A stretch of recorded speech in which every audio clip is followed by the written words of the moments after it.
Hi అందరికీ. ఈరోజు recipe వచ్చేసి చింత చిగురు బోటి అండి. చాలా టేస్టీగా ఉంటుంది, తప్పకుండా ట్రై చేయండి. కడాయిలో ఆయిల్ పోసుకొని దాంట్లో యాలకులు, లవంగాలు, సహజీర, దాల్చిన చెక్క వేసి కలుపుకోవాలండి. తర్వాత ఆనియన్స్, పచ్చిమిర్చి వేసుకొని మంచిగా కలుపుకోవాలి. మధ్య మధ్యలో కలుపుతూ ఉండాలి. ఇవి మంచిగా గోల్డెన్ బ్రౌన్ కలర్ వచ్చే వరకు వేయించుకోవాలి.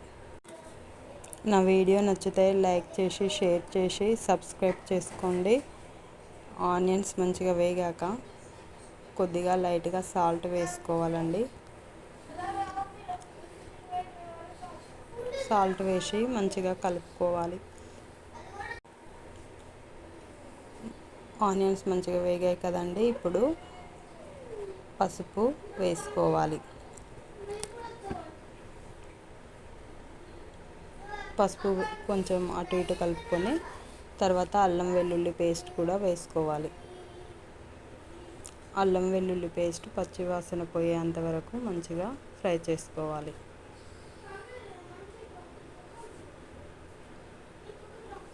ఇప్పుడు అల్లం వెల్లుల్లి పేస్ట్ మంచిగా కలుపుకున్నాం కదండి, పచ్చివాసన పోయేంత వరకు వేయించేసుకున్నాం కదా.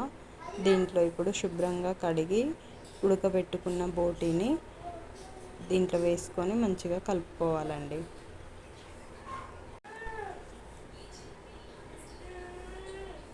బోటి కూడా మంచిగా ఫ్రై అయ్యేంత వరకు కలుపుతూ ఉండాలి. మధ్య మధ్యలో మాడకుండా కలపాలండి తప్పకుండా.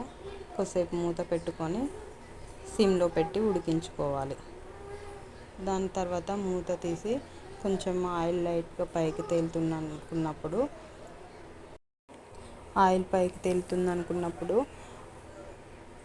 మంచిగా అలాగే కలుపుతూ దగ్గరకు వచ్చేంత వరకు కలుపుతూనే ఉండాలి, మాడకుండా కలపాలి.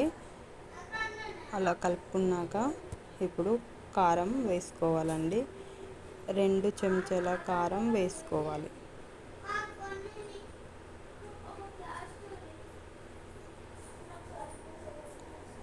కారం వేసుకున్నాక మంచిగా కలుపుకోవాలండి.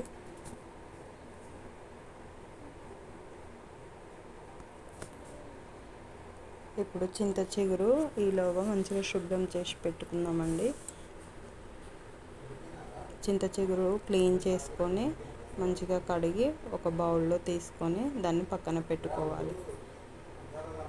ఈలోగా చింత చిగురు కూడా తయారైంది. ఇప్పుడు కొద్దిసేపు మూత పెట్టుకొని తీసి మళ్ళీ మంచిగా కలుపుకొని ఆయిల్ పైకి తేలేంత వరకు అలా ఉడికించుకోవాలండి. ఇలా ఉడికిన దాంట్లో చింత చిగురు వేసుకోవాలి.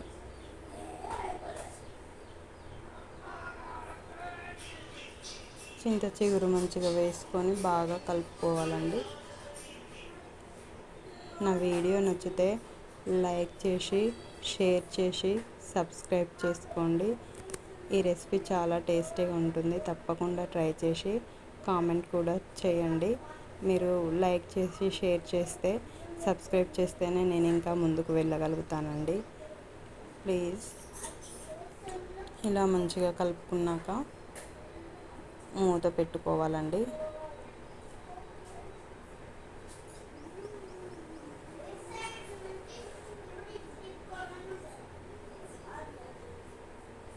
ఇది మా ఇంటి వెనకాల చెట్టు దగ్గర ఉంటే తెంపుకొచ్చామండి.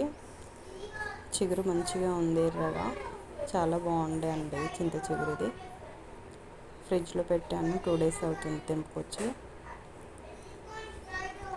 దీంట్లో చింత చిగురులో వర్షాలు పడ్డప్పుడు లైట్గా పురుగులు కూడా ఉంటాయి, చూసుకోవాలండి. మీరు కొనుక్కొచ్చుకున్నా కానీ దాన్ని చూసుకొని నీట్గా కడిగి పెట్టుకోవాలండి, అప్పుడే బాగుంటుంది.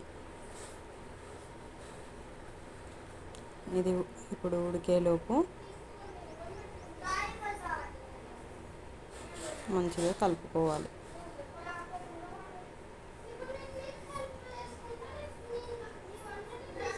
ఆల్మోస్ట్ ఉడికిపోయినట్టేనండి. ఇక కొంచెం సిమ్లో పెట్టేసి ఒక 2 minutes అలా ఉంచాలండి.